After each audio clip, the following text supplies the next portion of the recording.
इची the killer part 4 में आप सबका स्वागत है। तो लास्ट पार्ट में हमने देखा था कि इची ने काकीहारा के 3 आदमियों को बहुत बुरी तरह मार दिया था, जिसके डर से काकीहारा की क्लैन के सभी लोग सुजुकी के पास चले गए थे एंड सुजुकी ने उनकी उंगलियां काकीहारा को गिफ्ट में भेजी थी। तो काकीहारा ने डिसाइड किया कि अब 4 लोगों से कुछ नहीं होगा और उसने द ब्रदर्स को बुला लिया था। तो अब ये द ब्रदर्स कौन है, उनका स्टोरी में क्या रोल होगा, क्या वो काकीहारा को इची से बचा पाएंगे, ये सब आपको इस वीडियो में पता चलेगा।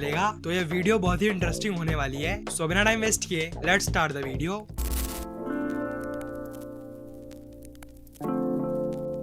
तो लास्ट पार्ट में हमने ये भी देखा था कि कानेको इची की केयर कर रहा था। उसने उससे कहा था कि अगर तुम्हें कोई भी दिक्कत हो तो तुम मुझे बताना, मैं तुम्हारी हेल्प करूंगा। तो ऐसे ही इची एक रेड लाइट एरिया से गुजर रहा होता है एंड वहाँ एक आदमी उसे बुली करने लगता है। तो इची डर जाता है एंड तभी वहाँ से कानेको जा रहा होता है। तो वो आदमी कानेको को देख के डर जाता है और इची को छोड़ देता है। फिर कानेको इची को अपने साथ ले आता है। यहाँ वो बोलता है, तुम्हारी ही तरह मुझे भी लोग बुली करते थे, तो इसीलिए जब मैंने अपनी ही तरह किसी और को देखा तो मैंने तुम्हारी मदद की। तो इची बोलता है, आप तो एक याकुजा हो, ये कितना कूल है। लेकिन यहाँ कानेको बोलता है, मैं अपनी क्लैन को पैसे जनरेट करके नहीं देता हूँ, मैं बस उनके पैसों से पल रहा हूँ, मैं सिर्फ एक हिटमैन हूँ। तो अगर क्लैन में कुछ भी हुआ तो सबसे आगे मैं खड़ा रहूंगा। और फिर ऐसे ही वो लोग काफी बातें करते हैं। वो बेसबॉल खेलने जाते हैं एंड ऐसे उनके बीच एक अच्छा रिलेशन एस्टेब्लिश होता है। और फिर इसके बाद हम काकीहारा को देखते हैं। उसने द ब्रदर्स को बुला लिया है एंड ये दोनों ट्विंस हैं, जीरो एंड साबुरो। तो जब आंजोगुमी क्लैन नहीं थी, उससे पहले एक बहुत ही खतरनाक क्लैन थी जिसका नाम था आतोगुमी। तो उसी क्लैन में काकीहारा, उसका बॉस आंजो और ये दोनों ट्विंस मेंबर थे। तो आप लोग सोच ही सकते हो कि वो क्लैन कितनी खतरनाक थी। एंड जब वो क्लैन डिसबैंड हुई तो सब लोग अलग अलग हो गए। आंजो ने अपनी क्लैन बनाई जिसमें काकीहारा शामिल हो गया, लेकिन बाकी सब दूसरी याकुजा क्लैन से एक एक करके मारे गए और अब सिर्फ ये ट्विंस ही बचे हैं। वो सिर्फ अपने ब्रूटल तरीकों से सरवाइव कर रहे हैं। तो यहाँ काकीहारा उन्हें सब कुछ बताता है कि एक किलर मुझे मारने आने वाला है, वो एक मॉन्स्टर है, वो बहुत ही बुरी तरह से लोगों को मारता है और मैंने तुम्हें इसीलिए बुलाया है ताकि जब इची आए तो तुम उसका सामना कर सको। एंड ये सुन के वो दोनों काफी खुश होते हैं। फिर वो काकीहारा से 2 लड़कियों का जुगाड़ करने के लिए बोलते हैं एंड सब कुछ करने के बाद वो उन दोनों लड़कियों को बहुत बुरी तरह टॉर्चर करते हैं। इसके बाद कैरन काकीहारा से मिलने आती है, जहाँ उसने रियू के बारे में पता लगा लिया है कि उसकी एक गर्लफ्रेंड है। वो बोलती है कि अगर हमने उसकी गर्लफ्रेंड का पता लगा लिया तो उससे हमें रियू के बारे में पता लग सकता है। एंड क्योंकि रियू की गर्लफ्रेंड प्रोस्टिट्यूट है तो इसीलिए कैरन बड़ी ही आसानी से पता कर सकती है कि वो कहाँ है।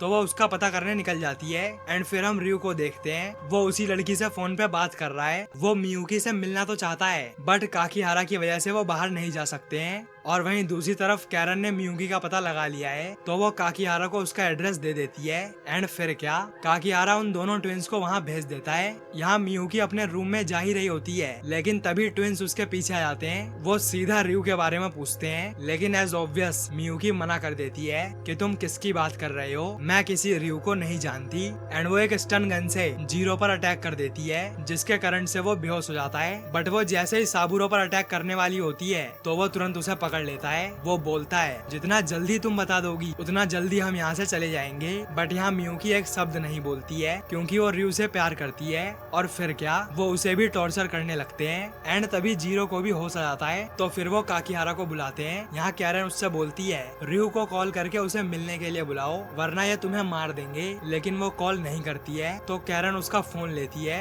एंड अपने सभी दोस्तों में से जिसकी आवाज सबसे ज्यादा मियुकी से मिलती है उससे रियू को कॉल करके मिलने के लिए बुलाती है। एंड रियू इस जाल में फंस जाता है। वो भेस बदल के मिलने पहुंच जाता है एंड तभी ट्विंस उसे उठा लेते हैं। और फिर क्या, वो मियुकी और रियू दोनों को बहुत बुरी तरह टॉर्चर करते हैं। वो उससे पूछते हैं, जीजी कहाँ है बता दे। बट अभी रियू को खुद नहीं पता है कि वो कहाँ गया हुआ है, तो वो उसे बहुत ज्यादा टॉर्चर करते हैं। यहाँ रियू खुद के टॉर्चर होने पर तो कुछ भी नहीं बोलता है, बट जब वो मियुकी के साथ गलत करने लगते हैं तो फाइनली वो हार मान के अपने हाइड आउट का एड्रेस बता देता है, जहाँ अभी नोबोरू छुपा हुआ है। एंड फिर ताकायामा कानेको को वहाँ चेक करने के लिए भेज देता है। वो बोलता है, कानेको वहाँ इची भी हो सकता है तो संभल के रहना। एंड फिर कानेको निकल जाता है। और यहाँ हम देखते हैं कि उन दोनों ट्विंस को सुपीरियरिटी कॉम्प्लेक्स है कि कौन किससे ज्यादा सुपीरियर है। वो खुद में ही कंपटीशन रख लेते हैं कि कौन इन्हें सबसे ज्यादा दर्द देगा। एंड ऐसे ही करते करते वो दोनों रियू और मियुकी को जान से मार देते हैं। और फिर हम देखते हैं कि कानेको उनके हाइड आउट पे पहुंच चुका है, जहाँ अभी सिर्फ नोबोरू है। तो वो वहाँ से जा ही रहा होता है, लेकिन तभी कानेको उस पर बंदूक तान देता है तो नोबोरू तुरंत उस पर शूट कर देता है, जिसका डर से कानेको एकदम कांपने लगता है, क्योंकि बचपन में कानेको भी काफी बुली होता था और वो इस याकुजा लाइफ के यूज्ड टू नहीं है, तो इसीलिए वो बिल्कुल डर जाता है। एंड ये देखते ही नोबोरू वहाँ से भागने लगता है, लेकिन तभी अचानक से उसके सामने काकीहारा जाता है। वो उसके हाथ में नीडल घुसा देता है तो नोबोरू तुरंत अपना हाथ निकाल लेता है और काकीहारा को मारना शुरू कर देता है।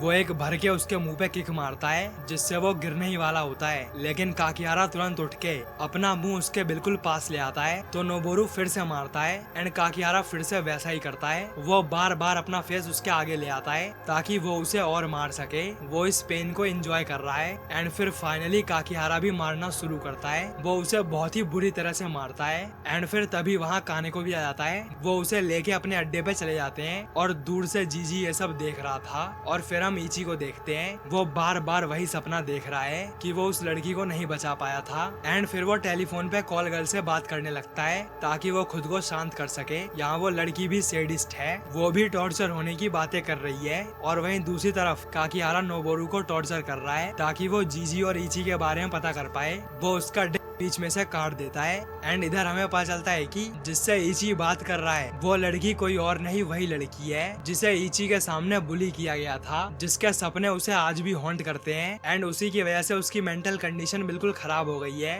वो बोलती है मैं चाहती थी कि वो मेरा बट वो सिर्फ देखता रहा। और ये सब सुन के इची बिल्कुल चौंक जाता है, क्योंकि जैसा वो सोच रहा था वो लड़की भी वैसा ही चाहती थी। इसके बाद इची फिर से लॉन्ड्री के लिए जाता है जहाँ उसे एक बच्चा मिलता है। उसे भी उसके क्लासमेट्स ने बहुत बुली किया है, उसके आगे के बाल काट दिए हैं। तो इची उससे बोलता है तुम उनका सामना क्यों नहीं करते हो? तो वो बच्चा बोलता है ये इम्पॉसिबल है। एंड फिर इची उसे भी अपनी किक दिखाता है, जो देख के वो बच्चा बिल्कुल चौंक जाता है। वो बोलता है आप कितने कूल हो, मुझे भी सिखाओ। एंड फिर इची उसे भी सिखाने लगता है और तभी वहाँ कानेको आ जाता है। वो बच्चा कानेको को देख के बोलता है फादर।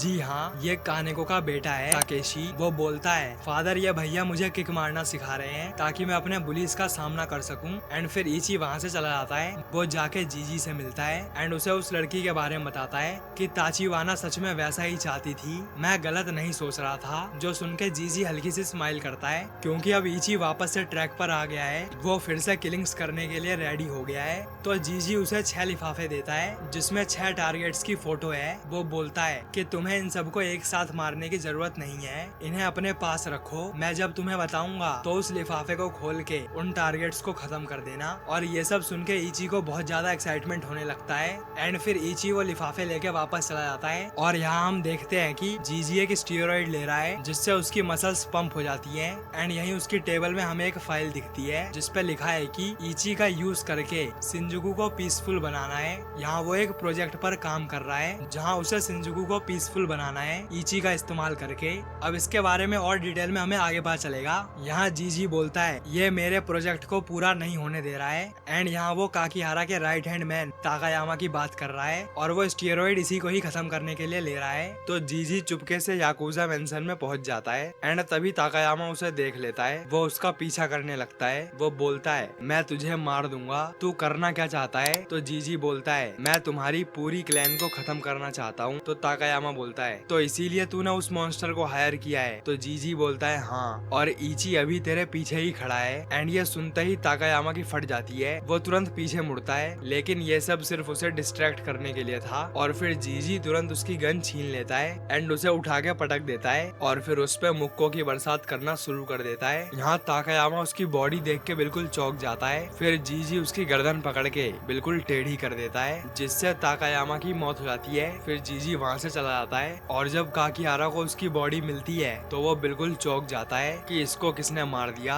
एंड वो सबको अलर्ट होने के लिए बोल देता है कि किलर यहीं कहीं छुपा हुआ है, जल्दी से उसे ढूंढो। तो वो सब उसे ढूंढने लगते हैं और ताकायामा की गर्दन देख के काकीहारा ये भी समझ गया है कि ये इची का काम नहीं है, ये किसी और का काम है, क्योंकि इची इतने आराम से किसी को नहीं मारता है। वो बहुत ही बुरी तरह अपने विक्टिम्स के टुकड़े कर देता है। एंड फिर काकीहारा जीरो को नोबोरू के पास भेजता है ताकि वो उससे उगलवा सके कि जीजी और इची कहाँ है। वो उससे बोलता है चाहे कुछ भी हो जाए उसे जान से मत मारना। तो वो बोलता है ठीक है एंड नोबोरू के पास चला जाता है। वो जाते ही बेयर हैंडेड नोबोरू का एक हाथ तोड़ देता है। तो नोबोरू बोलता है तू इची के सामने कुछ भी नहीं है, वो आएगा और तुम सबको खत्म कर देगा। और फिर हम जीजी को देखते हैं, वो इची को कॉल करके बोलता है अब तुम्हारा अगला टारगेट है 3 और 6 एंड जीजी इची को फिर से उसके पास्ट के बुलीज की याद दिलाने लगता है कि ये भी सेम वैसे ही हैं, ये लोग दूसरों का गलत करते हैं एंड ऐसे करके जीजी उसके ट्रॉमा को यूज करके उसे अपने फायदे के लिए इस्तेमाल कर रहा है। वो उसके पास ट्रॉमा को प्रेजेंट के लोगों के साथ कनेक्ट करके इची को उन्हें मारने के लिए बोल रहा है एंड इची फिर से मान जाता है। वो रेडी हो जाता है लेकिन तभी उसी लड़की का कॉल आता है। तो इची उठा के बोलता है सॉरी अभी मुझे एक बहुत जरूरी काम है तो मैं अभी बात नहीं कर पाऊंगा। बट वो बोलती है सिर्फ 5 मिनट मेरी बात सुन लो,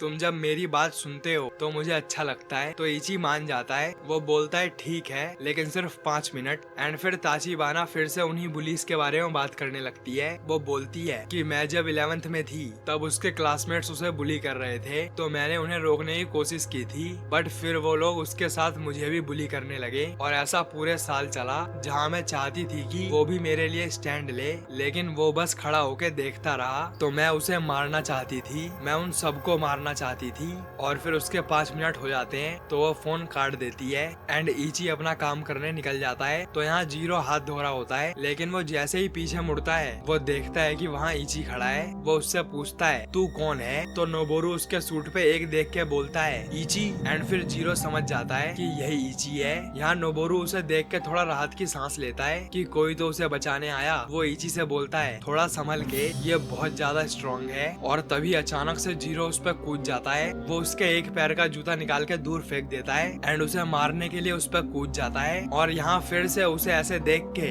इची को अपने बुलीज की याद आने लगती है तो वो फिर से डिस्ट्रैक्ट हो जाता है एंड तभी जीरो उसे भर के घुसा मारता है और इची रोते हुए उससे माफी मांगने लगता है, जो देख के नोबोरू बिल्कुल चौंक जाता है कि ये रो क्यों रहा है। एंड हमें तो पता ही है कि वो रोने के बाद क्या करता है। इची जीरो के मुंह पे भर के लात मारता है जिससे उसका दांत टूट जाता है और फिर वो उसके मुंह पे कूद जाता है। तो जीरो उसकी लात पकड़ लेता है लेकिन इची अपने एक पैर से उसे उठा के पटक देता है और ये देख के जीरो और गुस्सा हो जाता है। वो उसे पकड़ने के लिए अपना हाथ आगे बढ़ाता है लेकिन तभी इची उसका हाथ काट देता है एंड फिर एक किक में उसकी गर्दन तोड़ देता है। और फिर वो नोबोरू के पास जाने लगता है तो नोबोरू बोलता है थैंक गॉड तुम मुझे बचाने आ गए। और उसके इतना बोलते ही इची अपनी लात उसकी छाती में घुसा देता है। जी हाँ, यहाँ वो नोबोरू को भी मार देता है। अब ऐसा इसीलिए क्योंकि यही हमें रिवील होता है कि नंबर 3 और 6 में जीरो और नोबोरू की ही फोटो थी।